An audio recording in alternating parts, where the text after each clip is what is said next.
Okay, so sige, lagay natin dito. So we have BR3 minus BAB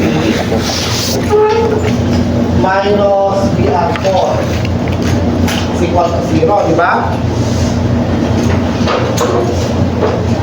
Okay, ganyan. So BAB ang kailangan mo. So BAB is equal to BR3 minus BR4. Okay, BR3 ito, that is 100 multiplied by 150 divided by 150 plus 1K. Diba? Next, minus another 100 multiplied by 450 divided by 450 plus 4K. So, you can now determine BAB. Yung BAB na yan, that is actually your PTH. Ilan ang BAB paki-compute?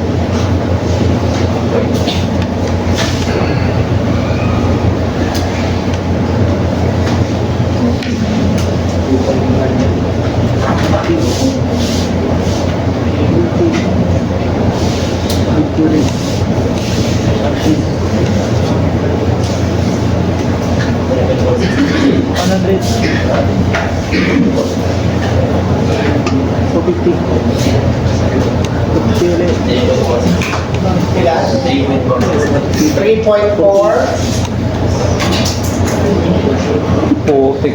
Paki-check. Paki-check ha.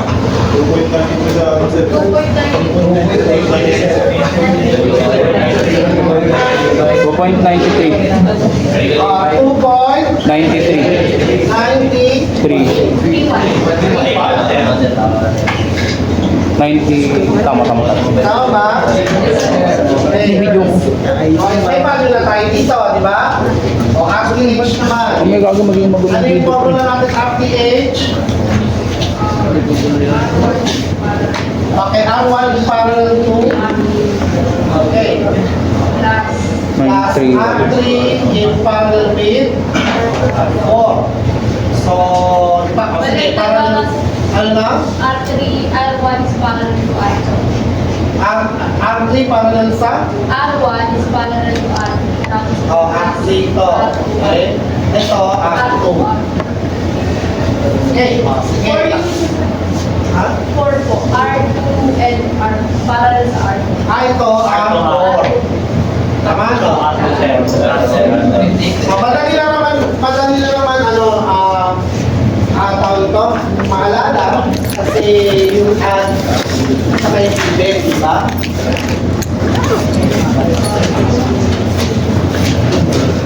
Okay, pati parallel. Ano yung parallel?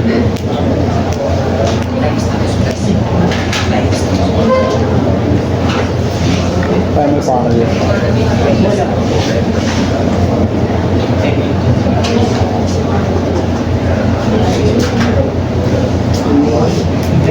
Ano yung parallel?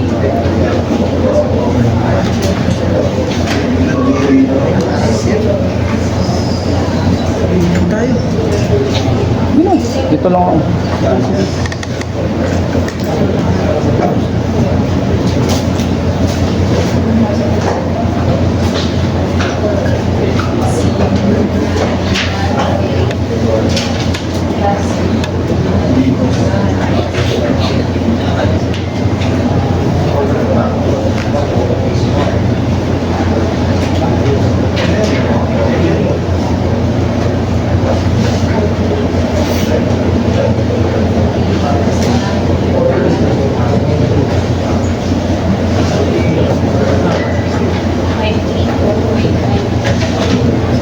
Pwede patingin naman.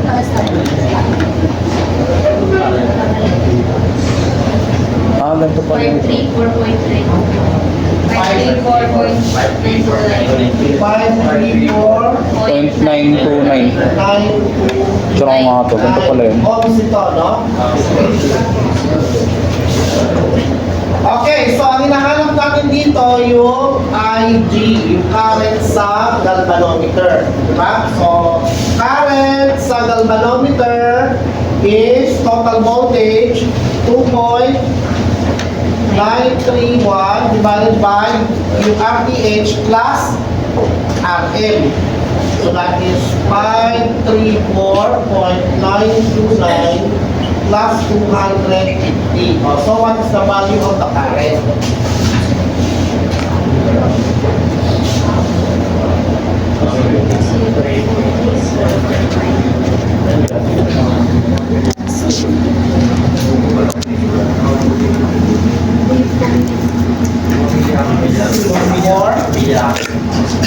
Four million. Okay, so tinatanong dyan, galvanometer current. Tapos, deflection. Okay, deflection is 4 milliampere times linear deflection 10 millimeter per milliampere. O ilan ang deflection nito? 40 millimeter. Oh, linear, no? Linear deflection. So, angular deflection, that is 4 milliampere times 1.5 degrees per milliampere. Ilan siya? 6 degrees. 6. Okay?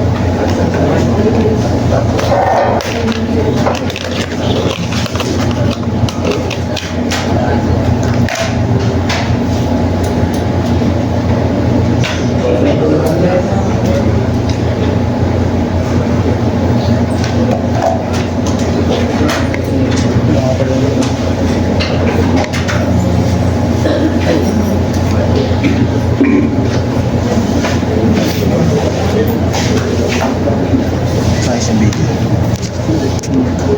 Nice nga. YouTube ko palagi. Kaya medyo panoorin mo na lang ulit. Naka-record yan. Oh, pag mapakakikita yung mukha ko lang, pa nakatalikod ako. Sino niya, sir? Hindi. Ay, hindi ba? Dapat, pumwesto ka sa dapat nag-ipa ka talaga. Kung talagang yan ang gusto mong i-record, dapat nandiyan ka. Kung sino nandiyan ka, Si Ronnie talaga.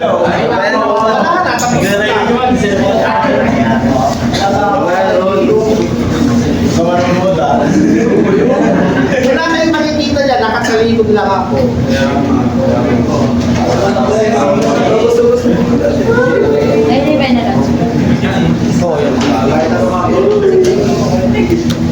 Naintindihan ba to?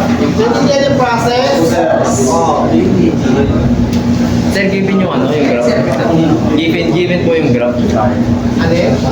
Yung ano, drawing. Bakit ka mag-graph yan? Yung circuit syempre given. Given po yun. Ayun siya. Ayun. Parang dinawin lang po siya.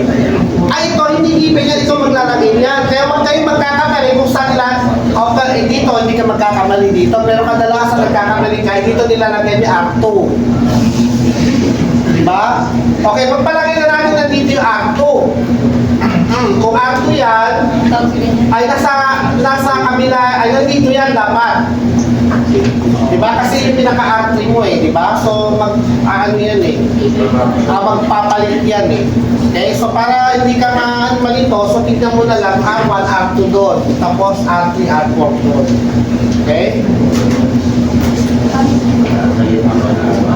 Okay, next. Maxwell Bridge. O, iburan na natin ito.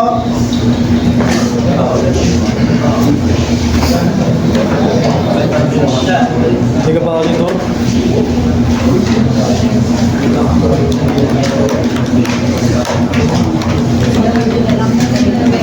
Okay, so, nakalagay dyan, Maxwell Bridge. So, you have to draw. So, i-draw mo yung Maxwell Bridge kasi kung hindi, malilito ka kung saan mo ilalagay yung mga value na yan. So, all you have to do is redraw again the Maxwell Bridge. So, drawing natin yung Maxwell Bridge natin. Ayan. Okay? Okay? Ito. So, yung capacitor, then naka-parallel yung resistor. Okay? Then, yung resistor, then inductor. Ayan. Okay, so again, you have the detector natin or yung tinatawag natin galvanometer. So, this one is R1. You have C1. You have R3. R3. You have R2. You have LX. RX. Balikan mo yung question.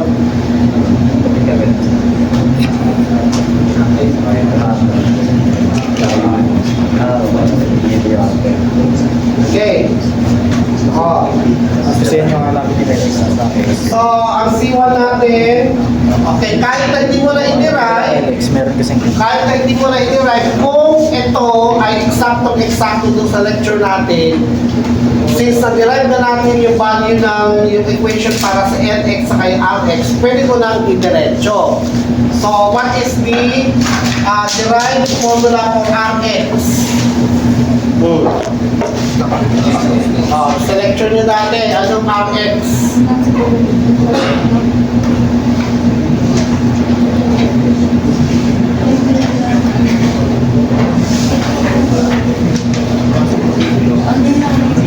Wala na.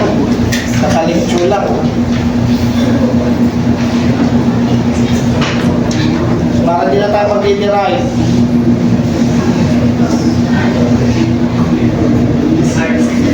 sinenso.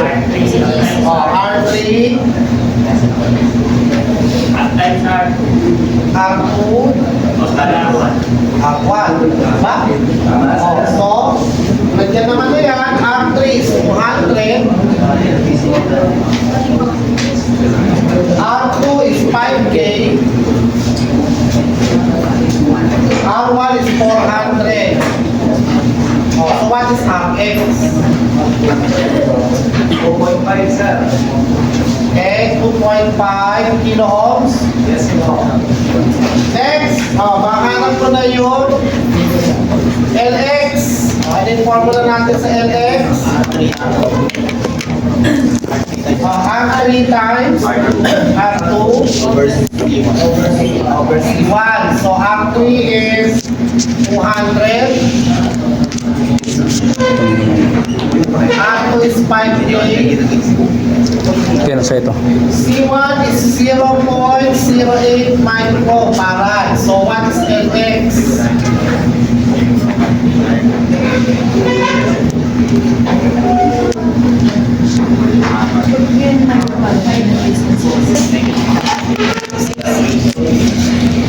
What is LX? Okay. Negative 6.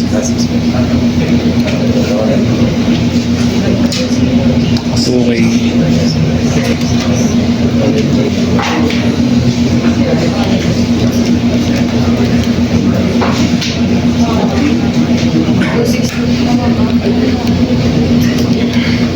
Ano value?